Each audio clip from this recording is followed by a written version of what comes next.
Welcome to this episode of your favorite interior design podcast. I'm your host, Stephanie Stuart, interior designer, over-the-top maximalist, and firm believer that animal print, when done well, should be considered a neutral. This podcast is for anybody that has ever looked around their space and thought, this is shit. You deserve better. And through my eclectic career, including multifamily housing, hospitality, senior living, and high-end residential, I've learned that confidence is key. We'll be here each week with industry experts to share their experiences and motivate you to take action and create a space that feels good and makes you proud. I promise it'll be a little bit cussy, a lot sassy, and we'll have a ton of fun. And today I'm so excited to have our first guest, Alex Cross, here from Cross Construction, Utah, on the phone here with us. Hi, Alex. How are you? I'm doing great. Thank you. It's good to be here. Alex Cross from Cross Construction. He's been in construction for about 6 years. And why don't you just tell us a little bit about Cross Construction and yourself? Yeah, sounds good. So started Cross Construction 6 years ago. At the time, I'd been doing construction for about 10 years. Really just reached a point in my career where I thought the principles that I had in home building and even just customer service, it was more important for me to take the risk of trying to do this on my own, so that I could do it my way versus working for another company and following their policies and procedures and how they want to handle things. So I kind of took the jump, and it's highs and lows like most things in life, but just rolling past 6 years in January, and I feel like we're really kind of building a name here in Utah. And started out with I finished half of a basement, half of the way. It was my first project as a general contractor. And, now we've done stuff as big as 5 million and over 14,000 square feet. So really been able to just hit the ground running. And of course, the market, has done well enough over that 6 year span that we've been able to capitalize on that. But yeah, just excited to keep growing and keep building this thing. Awesome. Well, we've done a few projects together, and we've done them a few different ways. One of them was a spec home, right? We had an investor, and we just, picked out the specifications and didn't have a buyer in mind. That one was a lot of fun. We had a sport court over there, was up on the bench, and then we worked. That might be the most fun one. You didn't have the client there. We could just do our thing, It was good. Well, that's one of the things about being an interior designer and working with you, Alex, is that you already right, you have a good eye for design, and you do high-end custom homes, and you have a good eye for design, but there comes a point, right, in your career where you just don't have the time to do it yourself.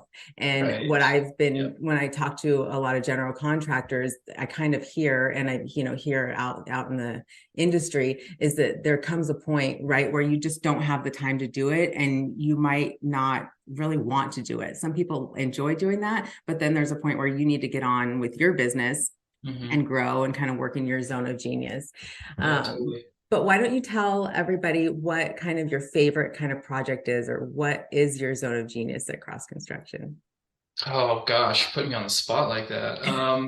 Well, I can tell everyone what I think it is, but Yeah, well, it's all about the team, right? I mean, the projects that you do that have a lot of bumps in the road, those bumps can be so many different things, right? Supply chain issues, could be just problems with the municipality you're building in.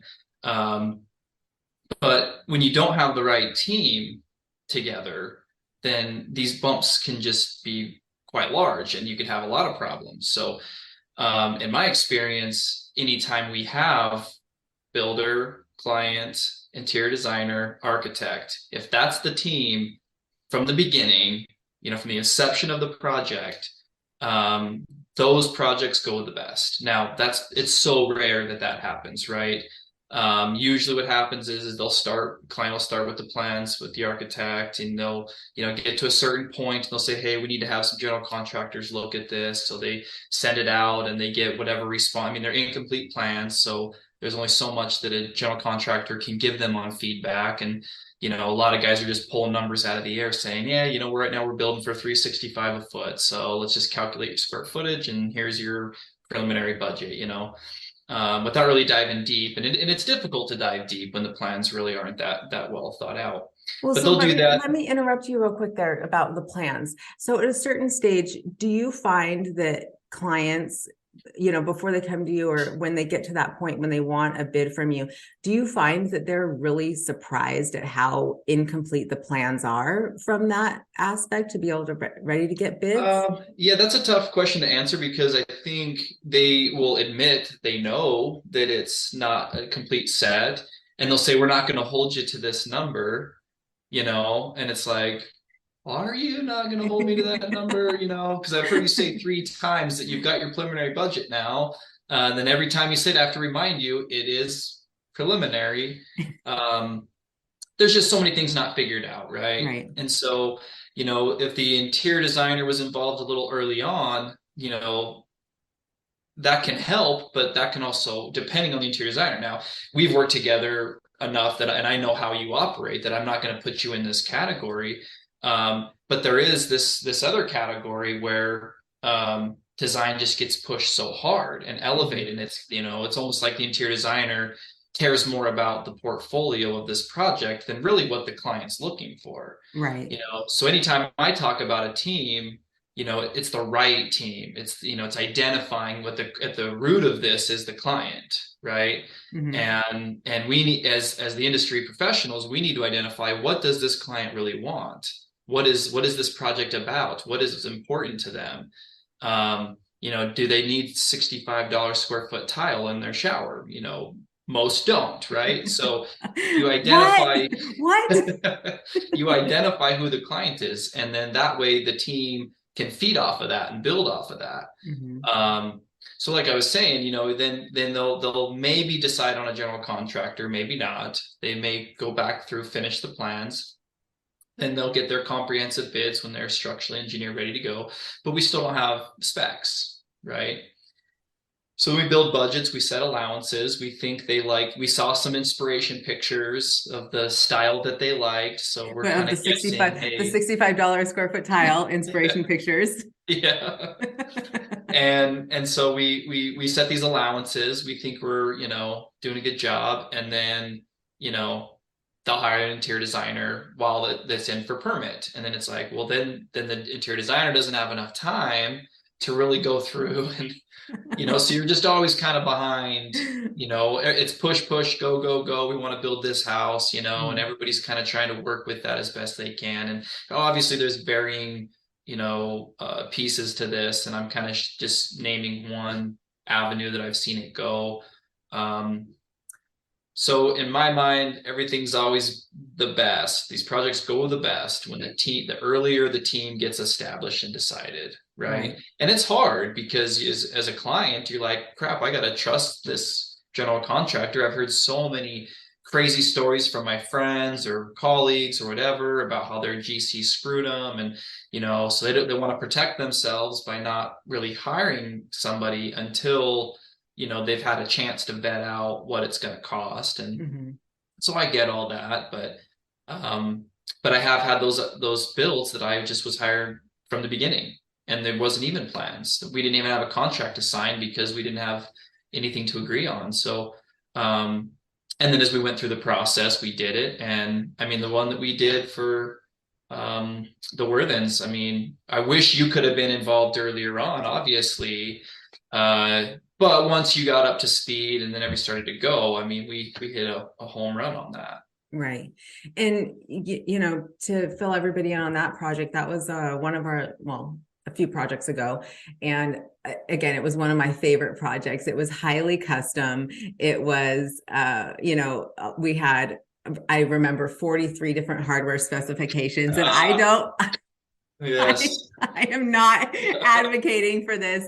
Just, I mean, a little bit, but to everybody, there is, this balance in interior design, again, of who's your client, right? And luckily enough, we were able to do all the wallpaper and all the colors and, every bathroom a different color. And it was just so much fun for me. Also, every bathroom had different hardware, which is not common, right? In most houses, you would specify kind of a typical bathroom, give your, as an interior interior designer, I would give my contractor a break and I would say, okay, we're going to do this plumbing in these main bathrooms, and then the master gets elevated, right? Or we're going to do the same plumbing line, but maybe a different finish here. And we're going to keep it kind of similar so that it's easy for you to manage your inventory and your purchasing. This was a different project. This was a fully custom, all the things. But that one, yeah, we did have to kind of stop because there was not a full, complete set of plans. And once you started building, you didn't really have what you needed when you came to the interiors.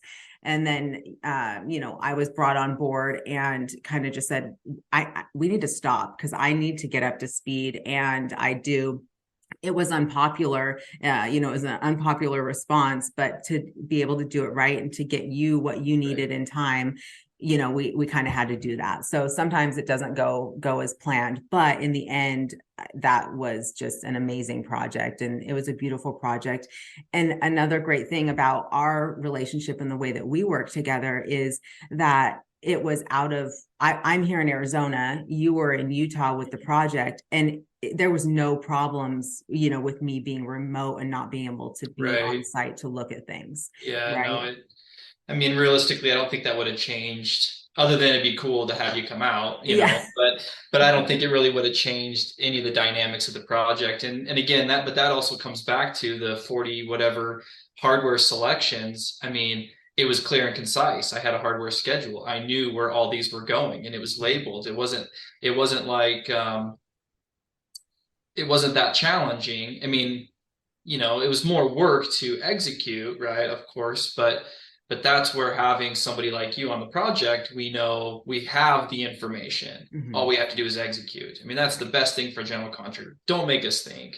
You're very kind to, say I have an eye for design, but just tell me what to do and let me go do it. Right. Well, and I love that about you. I want to tell you what to do, right? I'm the interior designer. I want to tell you what plumbing to put where and when to do it. And I want you to just go do it. So it's my job to make it very easy for you to just go do it. And part of the reason that, I started this podcast and that I wanted to have you on as one of our first guests is to kind of, again, touch on some things that you also mentioned before, is that some people are afraid to build a house. They're afraid to embark on that custom design project. They may have saved up and, or spend all this time just waiting and not taking the leap. And they're afraid to take the plunge because they have heard horror stories about other general contractors.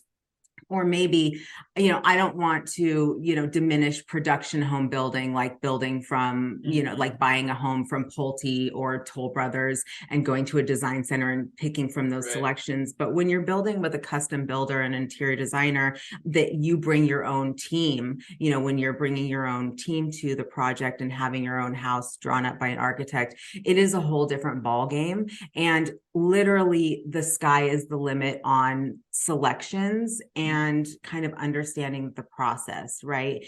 And when you have an interior designer that's not at a design center from a production home builder, you do have all of the options, and your designer is going to help narrow them down for you and only show you what you have told them that they wanted. Now, when you hear, what would you say to people that maybe want to take the leap to have their own builder, but they're just a little bit timid about the process? Yeah, that's a good question. And, to me, I just always just talk about it in terms of the team. Just find the right team. Maybe I'm not the best general contractor for you, I probably am, but maybe I'm not. Probably. I would say yes. A lot of what I run into up here, and I think I've shared this with you before, is that a lot of people just think they can do their own interior design. And they're building a multi-million-dollar house, and it seems like, hey, why would I spend X dollars on an interior designer when, I know what I like, and usually when I hear this, I kind of pause a little bit and just say, well, let's talk about really what an interior designer does, because you can look and say, I like this tile, I like these cabinets, I like this countertop, maybe they all go together when you're sitting just there in a showroom or in your living room, but you're not thinking about the lighting that's in that space and how it's going to be different, and how the paint colors are going to be different, your windows, and you start taking everything into account. And then and I've seen it time and time again where people just get overwhelmed.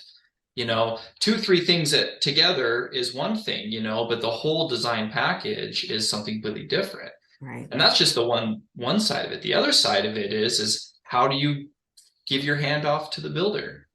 Do you expect that the builder is going to write up and track all of your selections? If they are, they're probably charging you for it, right? So somebody has to come up with this executable document, the construction documents to be able to build from.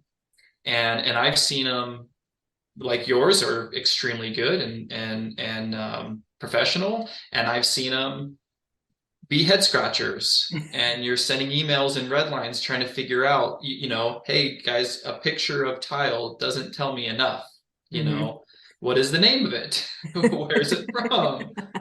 What's the pattern direction? Right. So a lot of what and so I try to help educate a little bit, saying, hey, you're going to somehow you're spending it. You're spending it in your own time. You're spending it in your own, mental capacity to handle it, right? Like it's a lot. Or you're creating more work for somebody else who probably should be billing for it as well.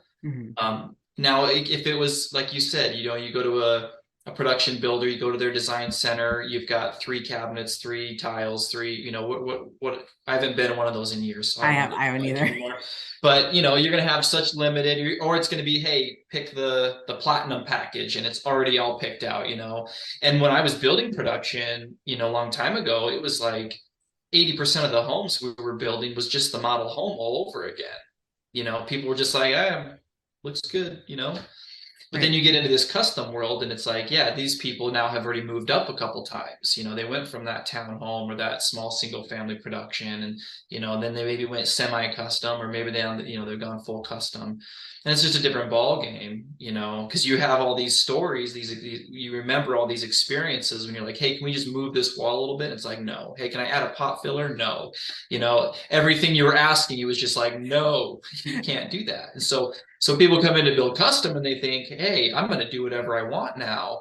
And it's like, yeah, let's do that. But, let's have the right team when we do it. I'm not sure if I answered your question with that spiel, but I don't know. It was very entertaining. So I don't. Okay. No, I mean, it's all, those are all the things, right? And I think that's funny. What you just recently mentioned, though, is about people that have had experiences with production homes, or maybe remodeling their home that they've been in, and they get told, no, you can't do this. And so then they come into custom and they're like, oh, we want it all, right? Well, there is a point where you can have it all. It's your time or your money. And it's understanding how to figure out, how do we give the client their all of the things that they want, right? And again, I think we've said this a million times, and we're probably going to say it a million more times, and this is the basis of all the great things, is that the planning phase in getting everybody on board in the beginning is the right way to do it. And the one way to help people get what they want and to be able to move the wall a little bit and move the window up and down is to be able to have that planning phase be a large part of their understanding of the timeline. And when we come on board to a project that's not already getting ready to be finished on the inside, is that we just take a pause and we look at our plans from a furniture first approach. And that's not to say that we're specifying the furniture, we're saying that we want this chair here or that there, but we say, how do people live in the space? Because we want to know where the sofa is going to be so that we can put a floor outlet in and not have cords running all over the house, right? And we want to specify upgraded outlets. What are they called? The ones with the USB in them? We want to make sure that you have USB outlets, in the main areas of the kitchen or the main charging stations, because then you don't have to find an adapter every time you need to charge something, right? So where are you going to walk in? Where are you going to charge your phone at night? Where is your purse going, right? So understanding all of these things in the beginning is where the clients can we can work with the architect and say, hey, these windows look really great from the outside, but they go to the floor and there's going to be a sofa there. So it's going to be real interesting looking at it from the outside in and seeing the back of a sofa, right? Are we good with that, or do we want to raise them up, right? Right. So anyways, well, that's to, just some things to get people thinking about if they are wanting to build custom, and what to think about in the very beginning processes. What are some things that you ask your clients about, when you're determining kind of how they live in the space or how they're going to, use the home? What are some questions that you go through on those first consultations? Yeah, that's a good question. So, my goal is to just figure out who they are, right? And so I'll ask about their lifestyle, who's living in the home, um, and what's the purpose, or a lot of what I ask is, what do you not like right now? Well, usually the first thing I ask is, have you ever built before?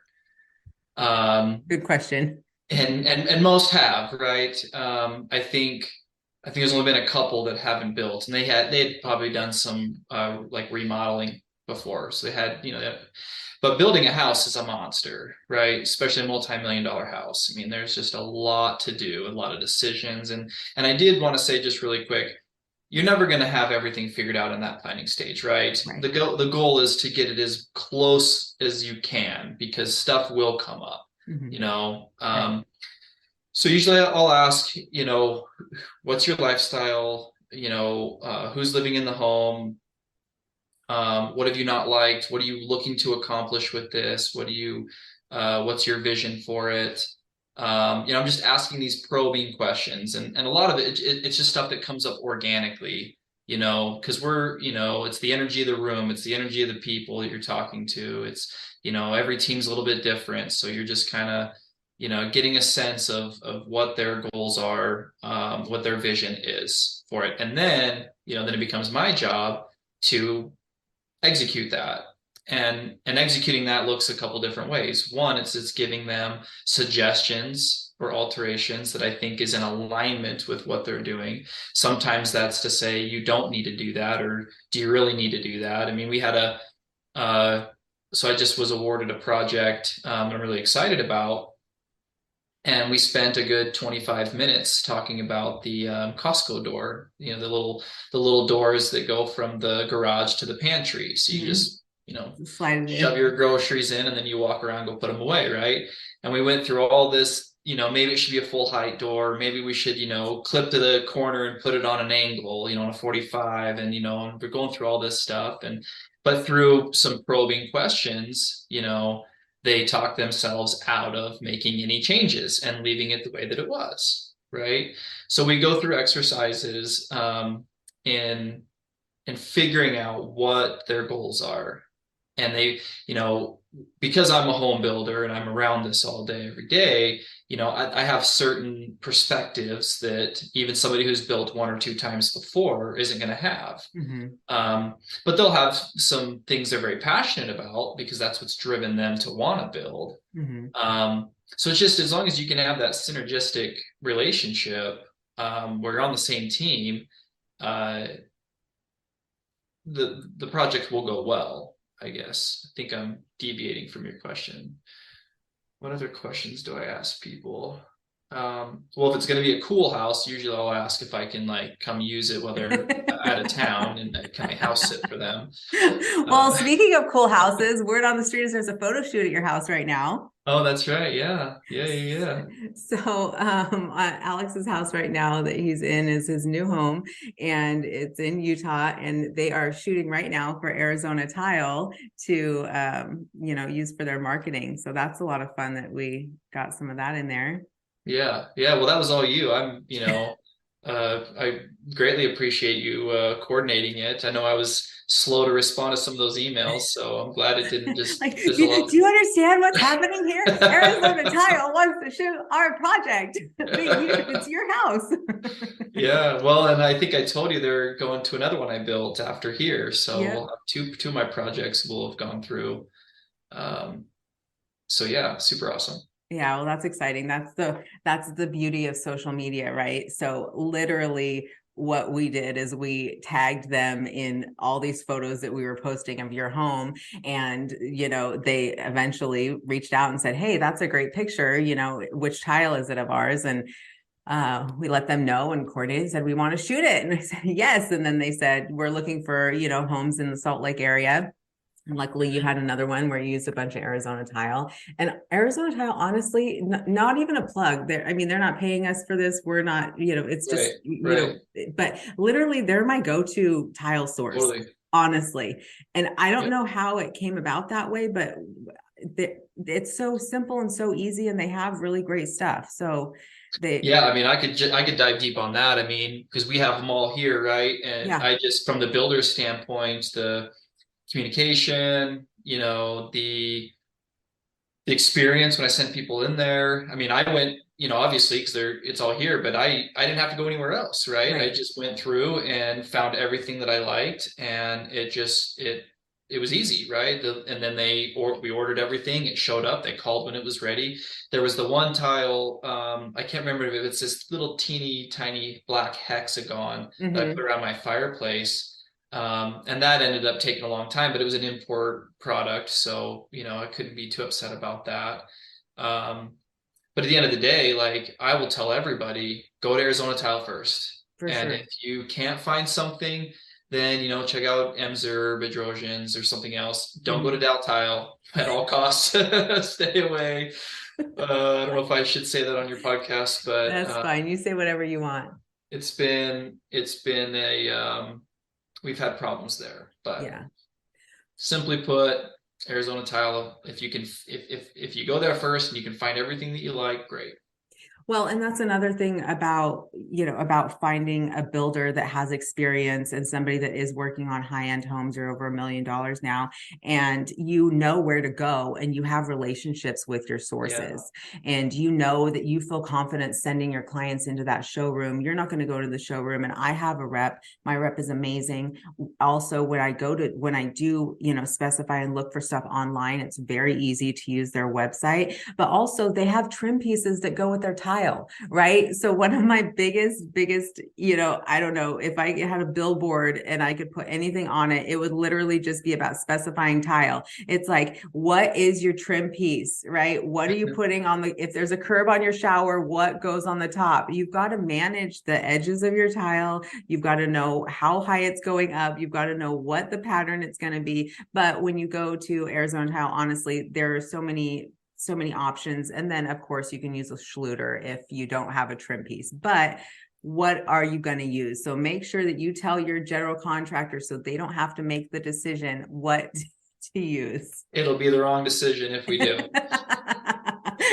Yes. Okay. That's great. If you leave it up to the GC, it'll be the wrong decision. No, that's not the right message, but no, but totally. It really is great working with them. With suppliers, what about some of your other suppliers that you like working with that you've had some great experiences with? Well, on the pretty stuff, gosh, nothing really sticking out to mind. I can tell you my concrete supplier is great. I can tell you my lumber supplier kept me getting lumber, when allocations were, super dry. I was just in this like sweet spot of a size of company that I was just big enough that I could get wood, but I wasn't so big that I had to pick and choose which project it was going to. That's beautiful. So it worked out so well that we were able to, the pricing obviously was astronomical, and those were some very difficult conversations to have with, even myself. I was building this house, and was surprised to spend an extra, double, almost triple what my budget was for lumber. We had conversations during building your house, like, okay, well, we designed this and now lumber's gone up so much. What, should we make some, changes in other places? So, right. But the fact that I was still able to get material was huge, because if I didn't, I'm dead in the water, right? You're stuck, and that's the worst thing that can happen on a project. So a lot of gratitude for Builders First Source for keeping us going in that. a lot of it, for me, it's the relationships. Most of them that I really work on are those subcontractors. Hmm. It's the electricians, the plumbers, the finish carpenters. I mean, the labor pool can get really dry when our production is so big. So, again, not being a huge company, but being big enough and having, these nice homes that I'm building, it's I've been able to establish some of those relationships. I mean, lighting, I can't say anything specific. I mean, Mountain Land Design, Hmm. they're a local appliance supplier here in Salt Lake. They've been great. Appliances have been a nightmare. I mean, I've got a house that just, about 35 minutes south of where I live that they moved in just right after New Year's. They still don't have their cooktop. And Yeah. we ordered it when we were excavating the foundation a Wow. year, over a year ago, about a year ago. Um, Still, yeah, and they're saying April to get their cooktop. So let's talk about a little about timelines. Let's take it back and go like real construction here. So you're saying you ordered when you were excavating. So how many square feet is that house, or if there's any Yeah. topography or anything interesting, and what's your timeline right now for your builds? So that house was, if I remember correctly, 5,400 square foot finished, but it had a 3,400 square foot basketball court indoor. Wow. Nice. Super cool. Yeah, super rad. I'm quite certain that the husband cared only about the basketball court. That's He good. was never part of any conversation, any walkthrough, I don't even think he was on many of the email chains for anything that had to do with the house. He was just like, you decide, and I just want to know, when will the sport court be done? Well, one less decision maker. That's always Yeah. beautiful. And we were coming down towards the end, and he's like, I'm getting these text messages. Hey, Alex, how's it going? Hope you're doing great. Hey, just curious if that basketball court could get done quicker than the house. No worries if it can't, but if it can, I'd love to start bringing the boys there for basketball practice. And, Shut up. so I did. I was pushing and pushing and pushing, and it was about a month, maybe month and a half before the house got done, the No court was way. done, and so they're there. We got Finnish carpenters doing tie-ins while there's a basketball team playing in the sport court. That's awesome. So we started that house between Christmas and New Year's, and they moved in just after New Year's. So call it a little over 12-month build, Okay. 8,000, almost 9,000 total square footage. I think that was a win in this current market. Some of the challenges. It could have been faster if we didn't deal with what we dealt with, but I mean, I didn't get the pool done. I didn't get the landscaping done, which was kind of a bummer. Um, but it'll warm up here in 6 to 8 weeks, and we'll start getting back to work on that. But Right. um, so really, if you're in that, call it $1 million build cost. I think in Utah you should expect about an 8 to 10 month build time. You start getting to the 1.5 to 2 million, then you're kind of pushing that to certainly over a year, or about a year, I should say. Start getting into the $3 million build cost, and you should be planning on like 16 to 18 months. And all of that is subjective to what happens, because see, right now in our market, everybody, and it's probably, I don't know about for Arizona, but here everybody kind of was like, whoa, in the fall. It was like summer was winding down, school was starting, interest rates were going up. Everybody was just like, all right, we're pausing. Hmm. I mean, I had two houses that were essentially awarded to me. I had signed contracts, but they hadn't finished the plans yet, and they both hit pause, and they're not even working. They weren't stopped working on the plans. Then I had another one house that was awarded to me. He was cash, so he didn't really care about what was happening with the interest rates.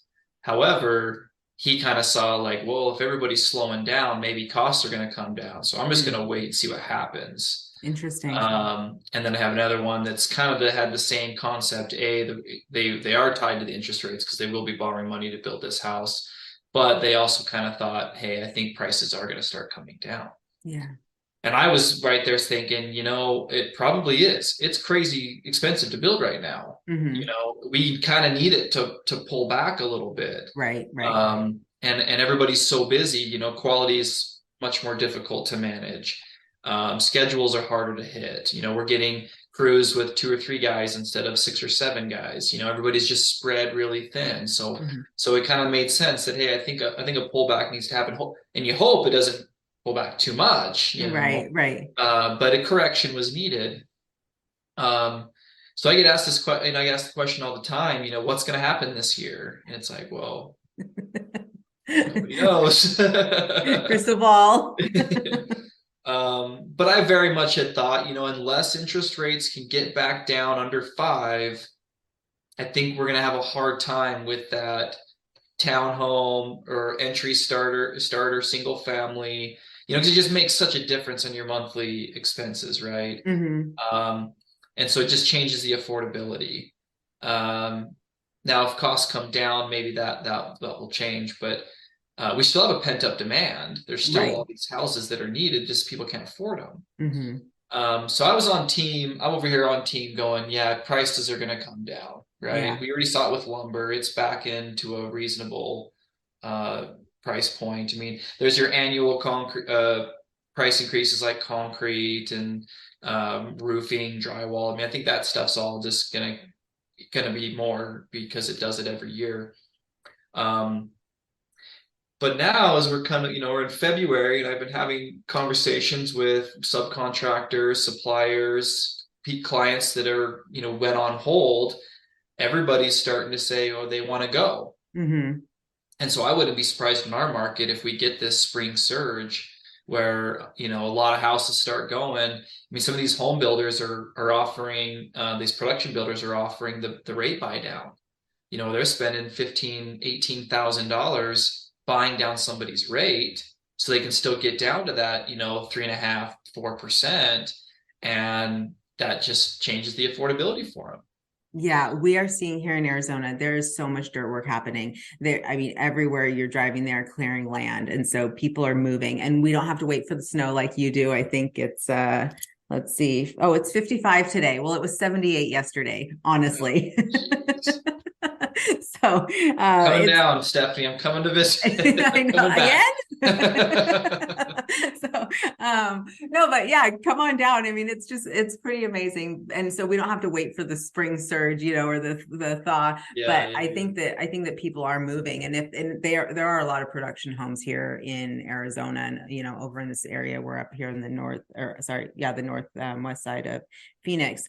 But for you guys, again, waiting for the snow to thaw, I mean, is going to be what your indication is.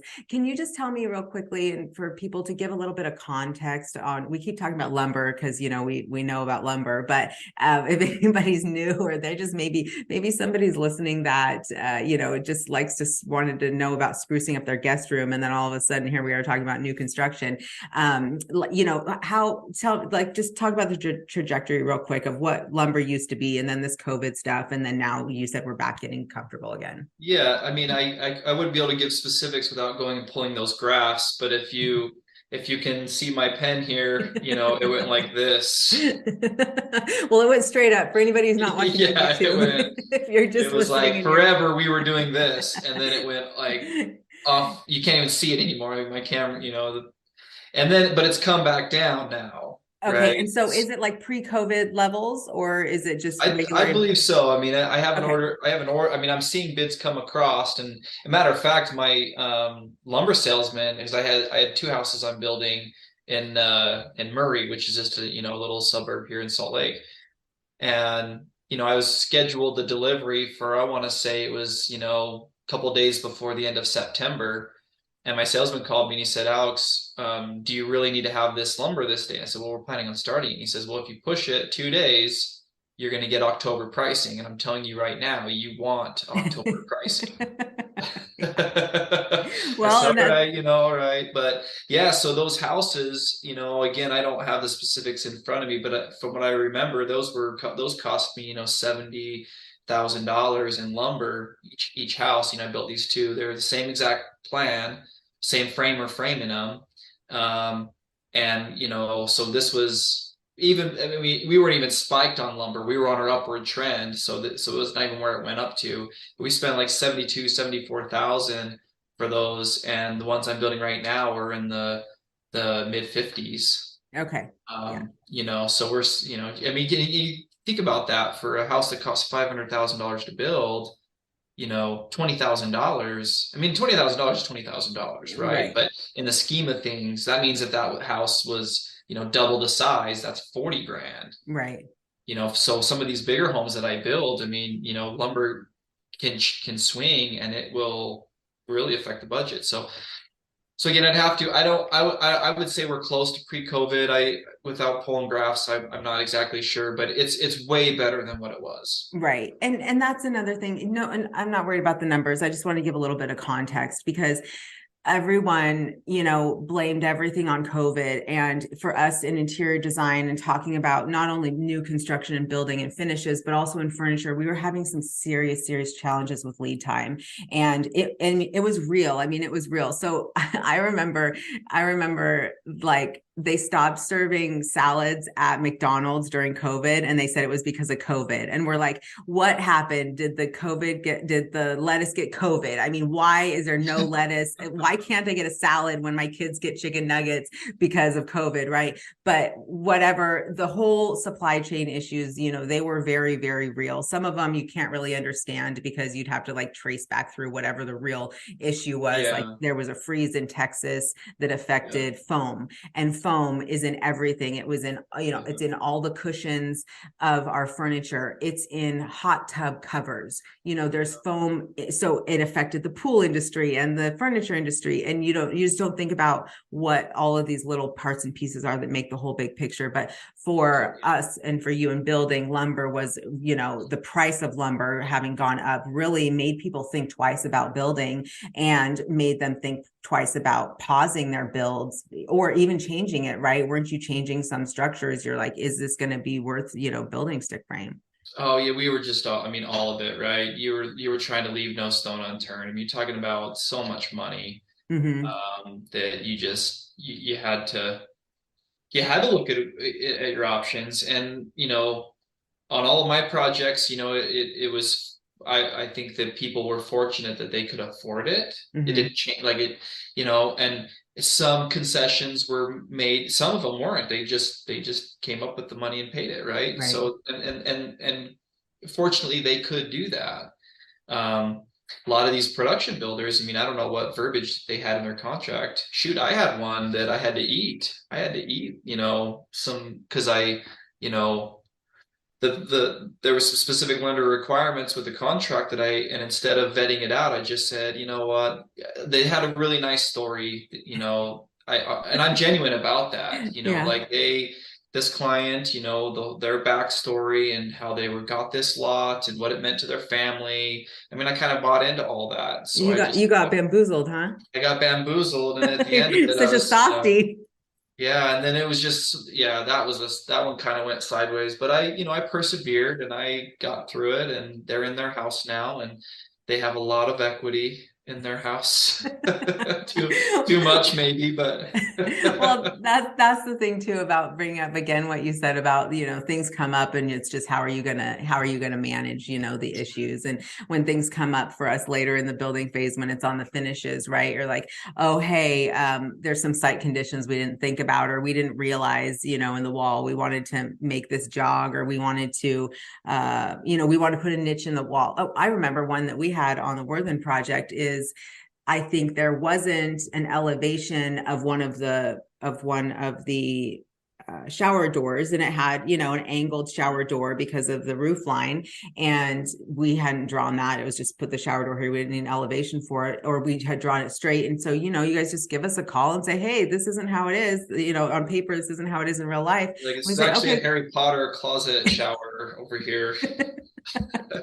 It's not a real adult shower. It's not a real adult shower, so manage that. But so it's not how it is. But then we fix it, right? And also from the interior design aspect, the design can't be precious, right? I can't say, Yeah. well, it has to be this way. If you change the angle, or if you have to do that, you need to make all these other changes because that's not going to work for me. The design can't be precious. It's got to, you've got to build, it's got to be buildable, and you've got to, make it happen at the end of the day. So For sure. Yeah, you got to roll with the punches, yeah. Well, I mean, and a lot of the times that's what makes this job fun is when you have the right perspective with everybody on the team that, right. Maybe a problem is just an opportunity to Right. make the project better. I mean, Right. I can't tell you the difference in the whole way a project can go when you have a client that understands and can get behind, oh, this is a problem. Well, let's make something better out of it. Right. Versus the client over here, it's like, well, why do you catch it? Or why do you catch it? Right. Blah, blah, and it just has all this negativity surrounding it versus the client that's like, oh yeah, well, this is, an opportunity to make it better. Well, I have a perfect example of that was on the Worthen project, where there was the air intake in the front of the entryway, right? And it's this, huge grate, normally just a plain old metal, thing in the middle of the wall. It's like, oh, we don't want that. That's unsightly. Well, what did she do? We took the star emblem that was important to their family, and we had it custom made.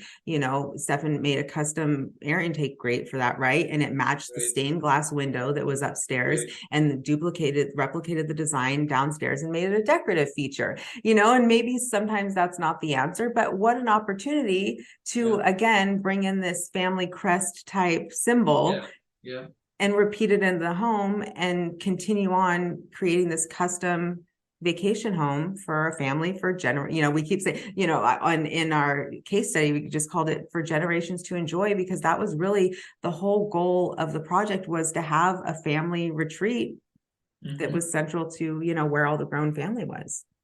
And it's so fun. So I don't know if I told you, but we still do, because it's a second home, we go in there and we check, especially like they'll let us know when they're coming into town. I'll send Jordan over, he'll go walk through, kind of check and make sure everything's good.